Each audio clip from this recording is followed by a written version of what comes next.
High tech news کے دینی programmes کو پیش کرنے میں تعاون کیا ہے top selection computer sales and services کے ڈائریکٹر سید راشد علی نے۔ ٹاپ سلیکشن کمپیوٹرز، اگر آپ ٹیکنالوجی کے دور میں رہتے ہوئے ٹیکنالوجی سے دور ہیں تو سوچئے مت، آئیے ایک بار خدمت کا موقع دیجیے۔ ہمارے یہاں branded computers Dell, H P, Lenovo, laptop ٹاپ ایکسیسریز عمدہ کوالٹی نہایت ہی واجبی دام پر دستیاب ہے۔ اسکول، کالج، کارپوریٹ آفس وغیرہ میں بلک کوانٹٹی میں سپلائی کی جاتی ہے۔ اس کے ساتھ ساتھ ہمارے یہاں ماہر ٹیکنیشینز کی نگرانی میں ریپیئر کی سہولت بھی موجود ہے۔ اگر آپ اپنے گھر، دکان، سوسائٹی، اسکول وغیرہ کو سیف اور کرائم فری بنانا چاہتے ہوں تو انسٹال کیجئے سی سی ٹی وی کیمرہ جو ایچ ڈی کلیئرٹی کے ساتھ دستیاب ہے۔ گزشتہ 10 سال سے ملک بھر میں اپنی ان تمام خدمات کو جاری رکھتے ہوئے آپ کے اعتماد کو برقرار رکھنے والا نام top selection computers, Vijay Nagar colony beside Ryan hotel Hyderabad.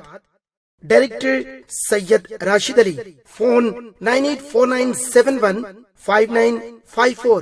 Top بسم اللہ الرحمن الرحیم، الحمد للہ رب العالمین والصلاة والسلام علی النبی الکریم وعلى آلہ واصحابہ اجمعین ومن تبعہم بإحسان الى یوم الدین، اما بعد۔ قابل قدر سامعین و ناظرین، السلام علیکم ورحمۃ اللہ وبرکاتہ۔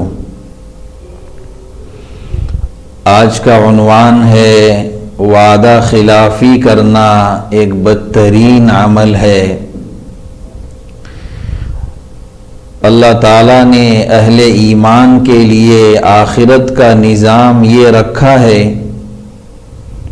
کہ چیزوں کا مہیا ہونا انسان کی خواہشات کے تابع ہوگا۔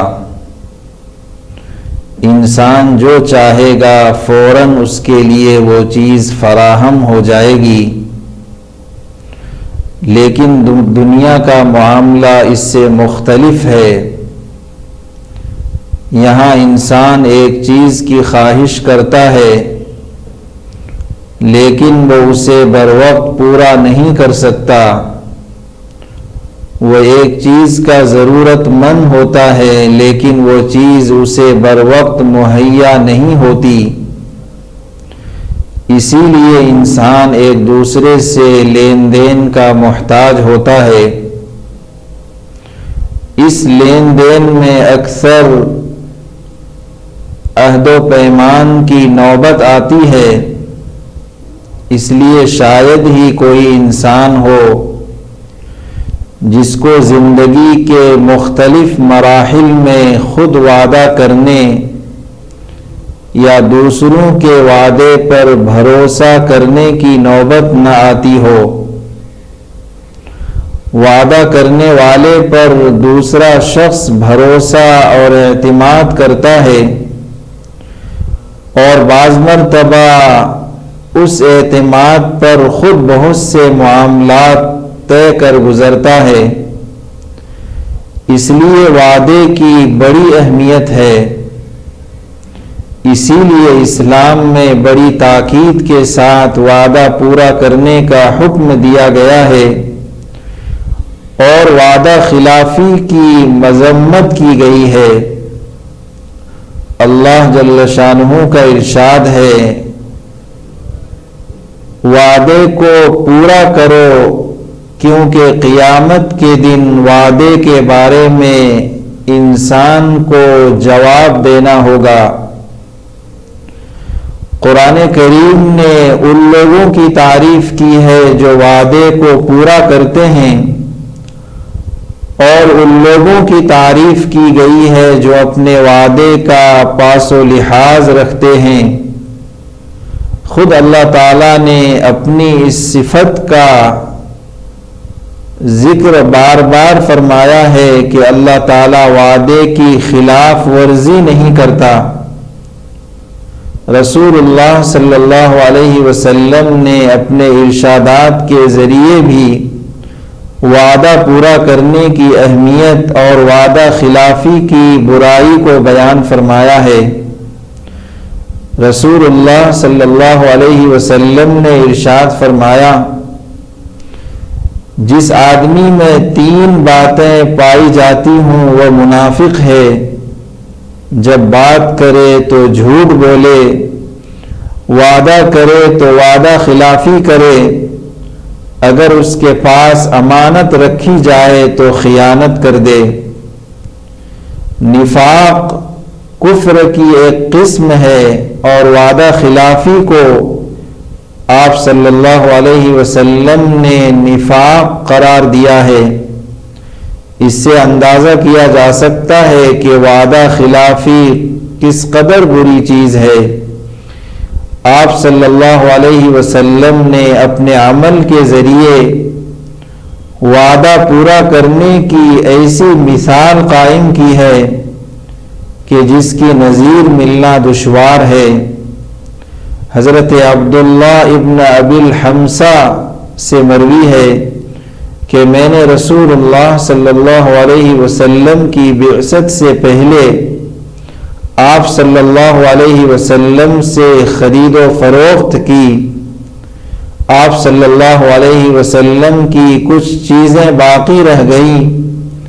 میں نے وعدہ کیا کہ میں یہ چیزیں یہاں لے کر آتا ہوں۔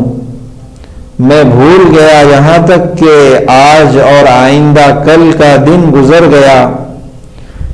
تیسرے دن میں حاضر ہوا تو رسول اللہ صلی اللہ علیہ وسلم اسی جگہ پر تھے۔ آپ صلی اللہ علیہ وسلم نے صرف اتنا فرمایا، تم نے مجھے مشقت میں ڈال دیا، میں یہاں 3 دن سے تمہارا انتظار کر رہا ہوں۔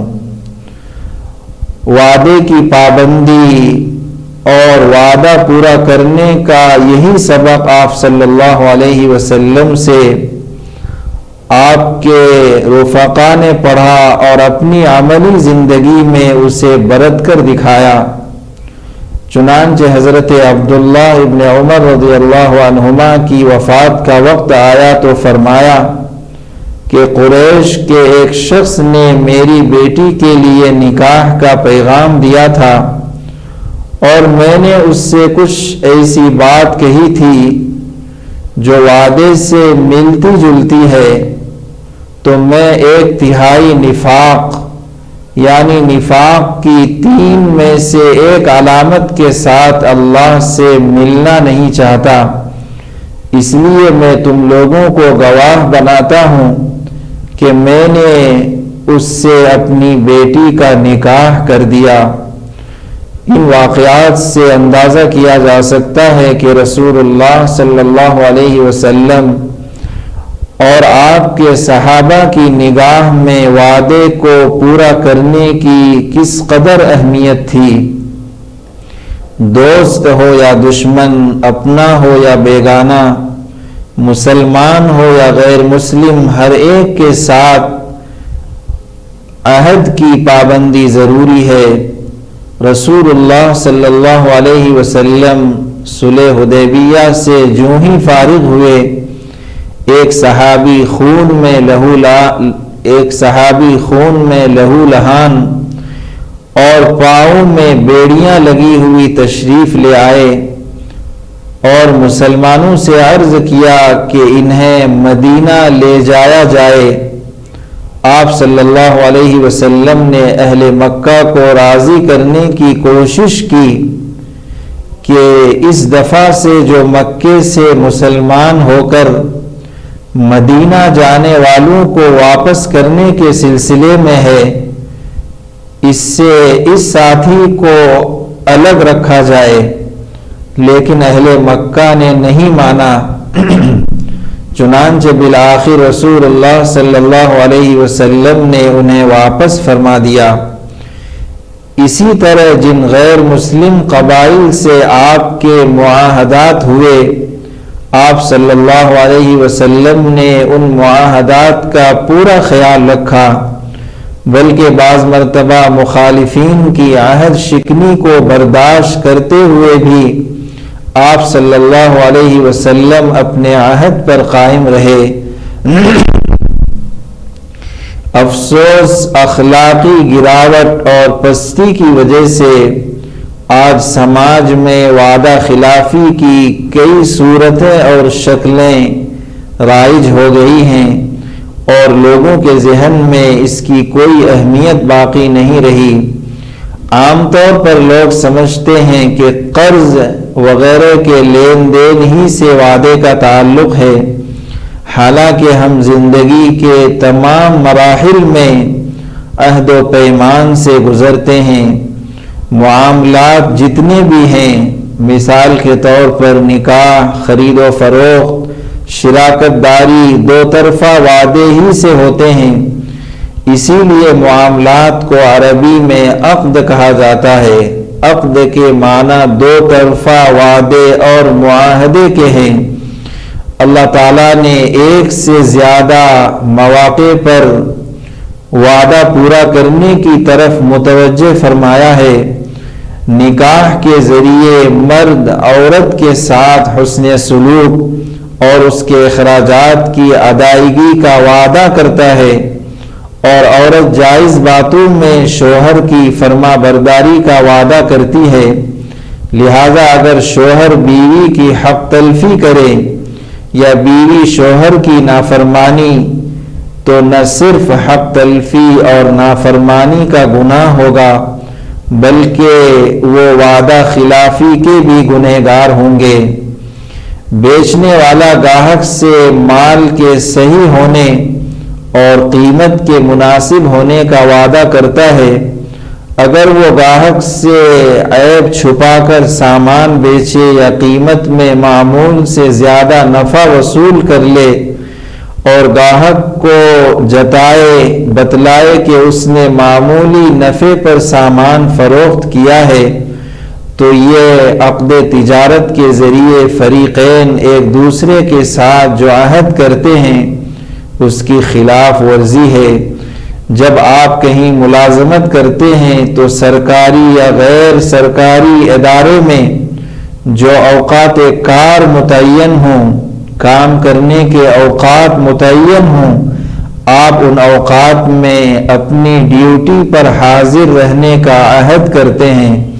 اگر آپ ان اوقات کی پابندی نہ کریں، دیر سے دفتر پہنچیں، پہلے دفتر سے نکل جائیں یا درمیان میں دفتر چھوڑ دیں، یا دفتر کے اوقات میں مفوضہ کاموں کو، جن کاموں کی ذمہ داری سونپی گئی ہے، ان کاموں کو انجام دینے کے بجائے اپنے ذاتی کام کرنے لگیں، تو یہ بھی وعدے کی خلاف ورزی میں شامل ہے۔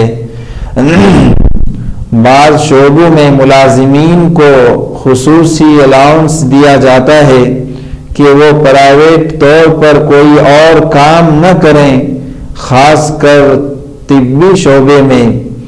حکومت چاہتی ہے کہ ڈاکٹر کی پوری صلاحیت سرکاری دواخانے میں آنے والے مریضوں پر خرچ ہو، کیونکہ انسان کی قوت کام کرنے کی قوت اور صلاحیت محدود ہے، اور جو شخص اسپتال میں آنے سے پہلے اپنی قوت ڈھیر سارے مریضوں کو دیکھنے پر خرچ کر چکا ہو، یقیناً اب جو مریض اس کے سامنے آئیں گے وہ کما حقہ اس کی تشخیص نہیں کر سکے گا۔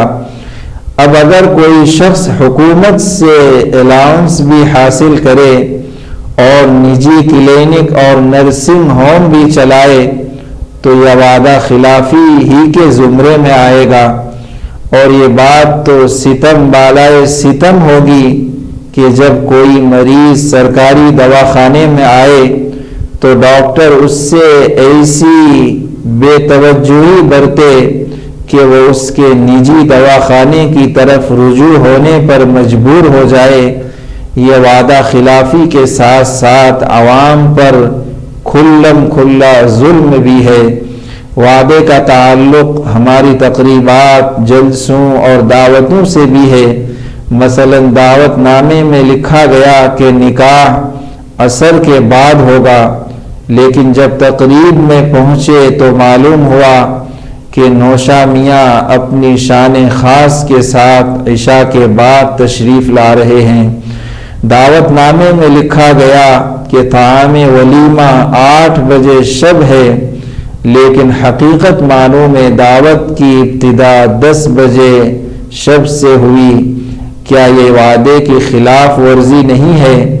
غور کیجئے کہ لوگ ایسی تقریبات میں شرکت اپنے تعلقات کی پاسداری میں کرتے ہیں۔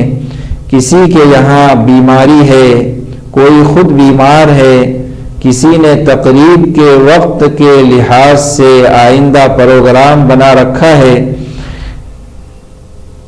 ایسے موقع پر یہ تاخیر ان کے لیے کس قدر گراں گزرتی ہے۔ افسوس کہ دینی جلسوں اور پروگراموں میں بھی ہم اس کی رعایت ملحوظ نہیں رکھتے۔ اعلان ہوا کہ نماز عشاء کے فوراً بعد جلسہ شروع ہوگا، لیکن عملاً مزید 2 گھنٹے تاخیر سے جلسے کا آغاز ہوا۔ دعوت نامے میں صبح 9 بجے سے جلسے کا اعلان کیا گیا، لیکن جلسے کا آغاز ہی 11 بجے کے بعد ہوا۔ یہ وعدہ خلافی بھی ہے اور وقت کی ناقدری بھی ہے۔ کچھ یہی حال بعض مقررین کا ہوتا ہے۔ مقرر صاحب کو وقت 20 منٹ کا دیا گیا، لیکن جب مائک ان کے ہاتھ میں آیا تو انہوں نے یہ سمجھا کہ اس پروگرام میں ان کے علاوہ کسی اور کو تقریر کا حق ہی نہیں، اور اسی طرح دوسرے مقررین کے لیے یا تو وقت نہیں بچا یا سامعین کے صبر کا امتحان ہوتا رہا۔ اسلام نے تمام عبادتوں کو وقت کے ساتھ جوڑ رکھا ہے۔ نماز کے لیے اوقات مقرر ہیں، وقت گزر جائے تو نماز قضا ہو جائے گی، وقت سے پہلے پڑھ لی جائے تو نماز ادا ہی نہ ہوگی۔ روزہ بھی وقت سے متعلق ہے، 2 منٹ پہلے افطار کر لے تو روزہ درست نہیں ہوگا، 2 منٹ بعد سحری کھائیں تب بھی روزہ فاسد ہو جائے گا۔ حج بھی مقررہ ایام میں کیا جاتا ہے، اور حج کے تمام افعال کے لیے ایام اور اوقات مقرر ہیں۔ زکوٰۃ کا تعلق بھی مال پر سال گزرنے سے ہے۔ عجیب بات ہے کہ جس دین میں وقت کا اتنا پاس و لحاظ ہو، اسی دین کے ماننے والوں میں وقت کی اس درجے ناقدری۔ یہ سب باتیں وعدہ خلافی میں داخل ہیں۔ ہم جب کسی ملک کی شہریت اختیار کریں تو یہ اس ملک کے قوانین پر عمل کرنے کا وعدہ کرنا ہے، لہذا جب تک وہ قوانین اسلامی تعلیمات کے خلاف نہ ہوں یا صراحتاً ظلم پر مبنی نہ ہوں، ان قوانین کا پابند رہنا سب پر واجب ہے، اور اس کی رعایت نہ کرنا ملک کے ساتھ کیے ہوئے وعدے کی خلاف ورزی ہے، اس لیے اس سے بچنا ضروری ہے۔ غرض سماجی زندگی میں ہم ہر جگہ ایک عہد کے پابند ہیں۔ بعض عہد ہم اپنی زبان سے کرتے ہیں، بعض عہد ملک کے شہری ہونے کے لحاظ سے خود سے ہم سے متعلق ہو جاتا ہے، بعض عہد کسی معاملے کی وجہ سے شرعاً ہمارے ذمے ہوتا ہے، اور بعض سماج کے رواج کی بنیاد پر بھی ہمارے لیے واجب العمل ہوتا ہے۔ ہم پر ان سب کی پاسداری ضروری ہے، مگر زندگی کے کتنے ہی مراحل میں ہم اپنے عہد و پیمان توڑ دیتے ہیں اور وعدے وفا نہیں کرتے۔ اس پر گہری نظر کے ساتھ غور کرنے اور وعدہ خلافی اور بدعہدی کے گناہ سے بچنے کی ضرورت ہے۔ اللہ جل شانہ ہم سب کو دین کی صحیح سمجھ عطا فرمائے، کہنے سننے کو قبول فرمائے، کمی اور کوتاہیوں کو معاف فرمائے، اپنی محبت ہم سب کو نصیب فرمائے، دین اسلام کی خدمت اور انسانیت کی خدمت کے لیے ہم سب کو تا حیات قبول فرمائے۔ ربنا تقبل منا إنك أنت السميع العليم وتب علينا إنك أنت التواب الرحيم وصلى الله تعالى على خير خلقه محمد وعلى آله وأصحابه أجمعين برحمتك يا أرحم الراحمين والحمد لله رب العالمين.